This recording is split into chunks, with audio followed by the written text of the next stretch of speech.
You're listening to Mortification of Spin, a podcast of the Alliance of Confessing Evangelicals. We can only continue with your support. Make a donation at mortificationofspin.org or call 800-488-1888. Welcome to the Mortification of Spin Bully Pulpit. This is the regular, concise podcast of the Alliance of Confessing Evangelicals. I'm your host, Carl Trueman. I'm Professor of Historical Theology and Church History at Westminster Theological Seminary, and I'm joined by my partner in crime, as always, Todd Pruitt, pastor of Covenant Presbyterian Church in Harrisonburg, Virginia. Good to have you with us, Todd. Well, good to be here, as always, Carl. Now, I just want everybody to know that they may hear a dog bark in the background every once in a while. It's because I'm here in Virginia, and we don't really have walls on our houses, and we keep all of our appliances out on the front porch. So, and the dogs just kind of come and go as they please. You sure it isn't some non-cessationist Pentecostal relative you've got in the background worshiping in some way? No, they're still just doing the laughter. They haven't moved on to the barking yet. Excellent. Well, I'm sure they'll be sanctified in the long term. Any day. Topic for discussion today. A couple of weeks back, Peter Leithart posted what became quite a controversial short post on the First Thoughts blog, where he argued that Protestantism was effectively dead. Don't want to address all of the issues that Peter raised in that blog post, but do want to focus on one thing. He pointed out that Protestantism in general and evangelicalism in particular has often neglected the church fathers. So we thought it would be good today to reflect on the importance of the church fathers for contemporary conservative Protestant theology. Todd, I wonder if you'd lead off by giving us one example of a church father who's been an inspiration, a help, or formative on your own thinking. Sure. You know, I can't help but think about Athanasius, and while I am far from a scholar on early church fathers, I can say that I've done a little bit of reading on Athanasius. I even walked through Dr. Leithart's helpful but slow-going little book on Athanasius, but he's a fascinating character to me. And he, of course, was at the forefront of the fight against Arianism, which effectively would have demolished the deity of Christ and Christianity right along with it. And I'm not sure if people in our day understand the high drama of those days. Literally, the future of Christianity rested on a diphthong, or on a single Greek letter, an iota. Homoousios or homoiousios. Was Jesus of the same substance of the Father, or was he lesser, a similar substance, but a created being? And Athanasius saw the Arian perspective that Jesus was just of a similar substance to the Father, but different. He saw this rightly as what would be the death of Christianity itself. And Athanasius, for quite some time, found himself in the minority on that position and was willing to be exiled and suffer all kinds of cruelty, and even being against the world. Of course, we know that famous line by Athanasius, contra mundum, if the world is against me, then I shall be against the world. And Athanasius was willing to bring down the whole church if he needed to over a single iota. And it reminds me, men like Athanasius remind me, that there's a reason why we don't see any books called Great Moderates in church history. And I very much appreciate him about that. I told you earlier, Carl, I thought about Athanasius last evening. I was attending a forum on same-sex marriage, and the two speakers were both clergymen, one a conservative Presbyterian, the other a liberal Episcopalian. Of course, I think I was just redundant there. But the Episcopalian who was speaking out in favor of homosexual marriage said that there have been two great sins in the history of the church. One is heresy, and one is schism. And he said, I would rather have heresy in the church than be guilty of schism. And I thought of Athanasius in that moment, who, again, as I said, was willing to bring down the whole enterprise over that single iota, because on that single iota rested Christianity itself. Yeah, and that's a singularly unbiblical comment as well, of course. Exactly. Because, Paul makes it very clear at the end of Romans that the divisive The divisive people he's talking about are divisive precisely because they have departed from the true doctrine. Exactly. So actually, there is no opposition between Right. heresy and schism. They are two sides of precisely the same coin. Heresy causes schism. So would you say that Athanasius' little work on the Incarnation might be the best books for listeners to get hold of who've not read Athanasius before? Absolutely. It is not a lengthy volume, but it's, in the history of the church, I think, probably one of the most important volumes. Yeah.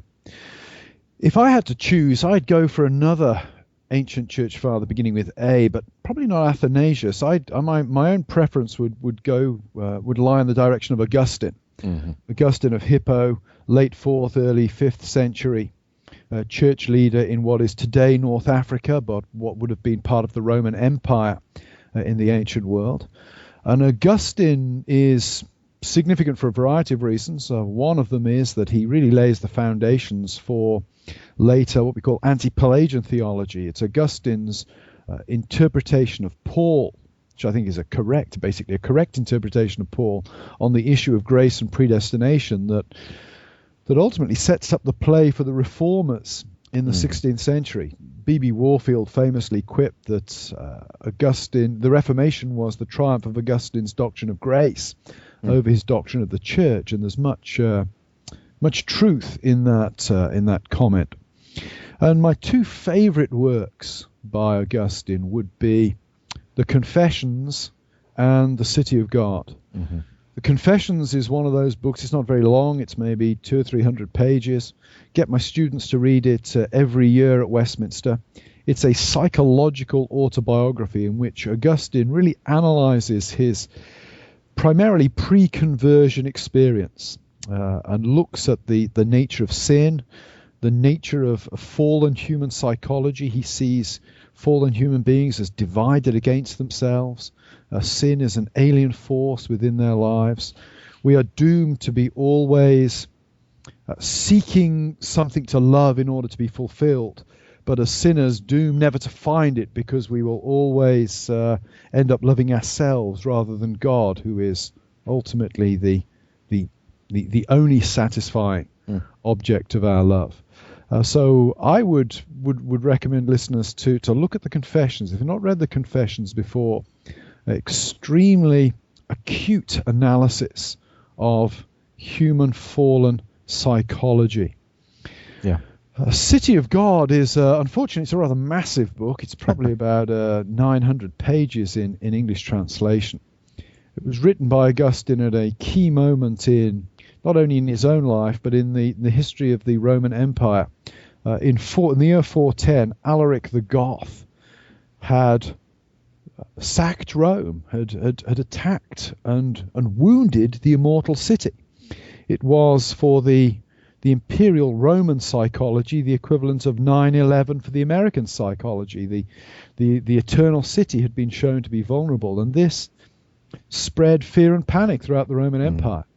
And what Augustine did was he wrote this massive book, which is often seen as a treatise of political theory, but I think was more actually a pastoral book, pointing his congregants, pointing the exiles from Rome who are flooding into North Africa, pointing them away from the earthly city and towards the city of God, and making the point that earthly empires come and go, but it's the city of God that is the true eternal city, and that has certain promises attached to it. And I think particularly for Christians in Europe or North America at this time, when we're seeing if not the secularization of society, certainly the de-Christianization of society, Augustine's teaching on the two cities can be a source of great pastoral comfort. Absolutely.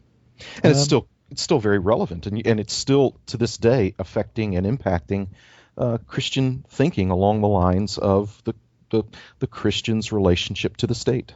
Yeah.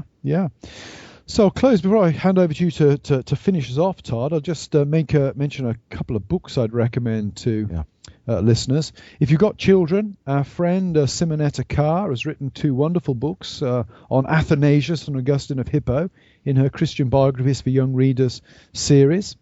And I'd also like to plug a book by Michael Haykin, professor at Southern Baptist Seminary. We love Baptists, of course, on Mortification of Spin. Michael wrote a wonderful little book called Rediscovering the Church Fathers, who they were and how they shaped the church. And we've actually got a few copies to give away. If you go to the website, you can find details of how to enter a draw for a free copy of Michael's book. What book would you like to recommend, Todd? There's several, but the First 1,000 Years, which came out 2012 or 2011, Carl? That was in 2000 and I think it was 2011, but I wouldn't swear to that.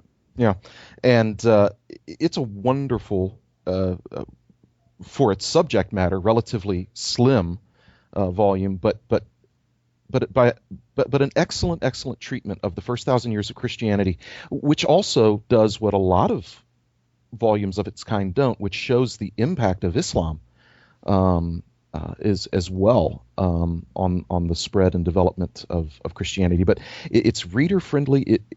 A literate layperson could very easily pick up that volume and learn a great deal about the early church. That's great. I think I heard a Pentecostal intervention in the background. She's staring at me. Yeah. So, you know what? One other book I'd plug also is called A Public Faith by Ivor Davidson. It's in the Baker History of the Church series, which is a wonderful series in my opinion. And again, this one is not a very thin volume, but I think very, very reader accessible. It's called A Public Faith, and I think does a great job of tracing the church from around AD 300 to about AD 600. It's excellent. Great. Yeah. Well, listen, we've loved this conversation and hope that you've enjoyed it as well.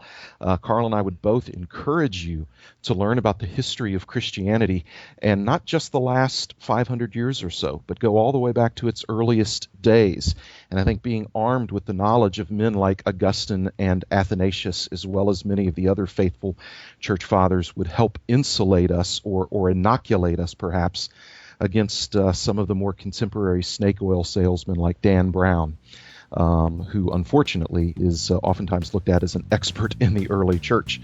So know your church history, know your church fathers, evangelicals. They are a part of who we are, and we would be richer to know who they are. Well, we thank you for being a part of us, this particular broadcast. It's been wonderful speaking with you, and trust that we will get to talk to you next time. So for Carl Trueman, this is Todd Pruitt. Talk to you later. This has been Mortification of Spin, a podcast of the Alliance of Confessing Evangelicals. The Alliance of Confessing Evangelicals also publishes Reformation21.org, ChristwordCollective.org, and PlaceForTruth.org. To learn more about the Alliance, visit alliancenet.org or call 800-488-1888. We can only continue with your support. Make a donation at mortificationofspin.org or call 800-488-1888.